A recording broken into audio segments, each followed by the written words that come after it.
কিশোরী কিশোরী কিশোরী। এখানে যে জয় জয় গান তোমরা গান রিলস বানাচ্ছো কিশোরী গানে, তো এই মানুষটা না থাকলে কিশোরী গানটা হয়তো হতো না। কি বলবে, এতটা আশা করেছিলে মানুষের থেকে? না, একটা গান তৈরির সময় আমরা কোনো বুঝি না যে অ্যাকচুয়ালি গানটা কতটা রিচ হবে। হ্যাঁ, সব গানই একটা আমার কম্পোজারের কাছে একটা সন্তানের মতো। তো কোনো গান যখন সাকসেসফুল হয় নিশ্চয়ই এটা একটা বিরাট আনন্দের, কিন্তু সেটা তো কোনো ফর্মুলা নেই না। তো ওভারঅল খাদানের গান মানুষ যেভাবে ভালোবাসা দিচ্ছে, যেভাবে রিলিজ করছে, আমার ফ্যামিলির, আমার বন্ধু বান্ধবের লোকজন দেখতে পাচ্ছে, পাড়ায় পাচ্ছে।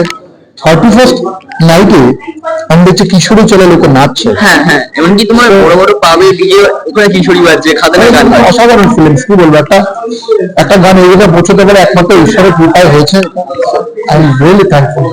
এবং জার্নালিস্টের যে সমাবর্তন অ্যাওয়ার্ড, এখানে অ্যাওয়ার্ড পাওয়া, নিজের গানকে সম্মানিত হতে দেখা, এটা কতটা ভালো লাগা আবেগ। সিনেমার সমাবর্তনে যারা এই বাছাই পর্বটা করেন, মানে নমিনেশন, এই প্রসেসটাই সাংঘাতিক কঠিন। এটা অবভিয়াসলি বিরাট প্রেস্টিজিয়াস অ্যাওয়ার্ড এবং বিরাট সম্মানের।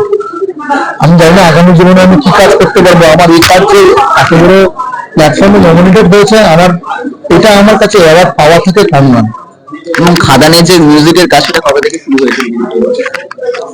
খাদানের মিউজিক আমার মনে হয় প্রায় 6 মাস ধরে আমরা করেছি, এবং বিজিএমটা প্রায় 2 মাস ধরে আমি বিজিএমটা করছি, এবং গানের পর্বটা প্রায় 6 মাস ধরে চলেছে। এবং কিশোরী গানে যে একটা ফোকের ফিল পাচ্ছি আমরা, সেই একটা পুরুলিয়া মাটির টান, যে পুরুলিয়া শুটিং বললাম না, যে আসলে পুরুলিয়া শুটিং এবং পুরুলিয়ার প্রেক্ষাপটে যখন গানটা তৈরি হয়েছে, ওই পুরুলিয়ার মাটির গন্ধ মেশাবার চেষ্টা করেছিলাম, ওই জন্য একটুখানি ফোক এলিমেন্টস রয়েছে। আরেকটি গুরুত্বপূর্ণ বিষয়, আমরা দেখি বাংলা কমার্শিয়াল গানের শুটিং মানে একটা ঝাঁচা চোখে বিদেশ দেখতে পারি, কিন্তু এখানে একটা একেবারে খাদানের মধ্যে শুটিংটা দেখতে পাচ্ছি। এটা কি প্ল্যানিং করাই ছিল যে আমরা? এটা নিশ্চয়ই ডিরেক্টর এবং দেবদার প্ল্যানিং হবে, কারণ তারাই প্ল্যানটা করেছে। অসাধারণ প্ল্যানিং, কারণ এটা বিদেশ গেলে কিন্তু এই গানটা কিন্তু এতটা ফুটতো না, খাদানে হয়েছে বলেই মানুষের এত হৃদয় স্পর্শ করেছে।